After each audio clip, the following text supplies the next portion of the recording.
Kuringana na uthuthuria wa Consumer Insight, Akenya marahika kana makahikania marĩ na mĩaka 24 ona kana thĩ wayo. Andũ 7 harĩ 10 makĩenda gũikarania kihiko-ini matekĩte ũhiki wa kĩndũire, kĩndini ona kana wa thirikari. Harĩ aya, gĩcunjĩ gĩa 17 harĩ 100 matikoragwo maiganĩire kihiko-ini gĩkĩ. 10% of those who actually underwent a religious ceremony told us that I am unhappy. In terms of traditional marriage, 12% told us they are unhappy. 9% of those who underwent civil or AG type of marriage told us they are unhappy. Ona thengia ya gukorwo Akenya aingĩ mekiriire ugima wa mwiri, gĩcunjĩ kĩa 42 matiethaga urigitani wa ndagĩtarĩ.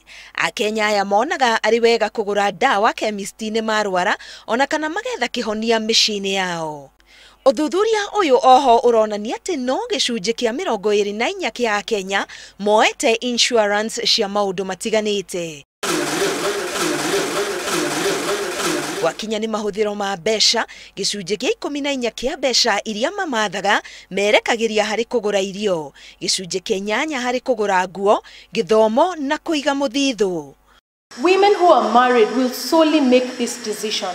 They will decide when to buy new clothes, where to buy new clothes, what type of clothes to buy for everyone in the house. They will decide on food, they will decide on home care as well as personal care items.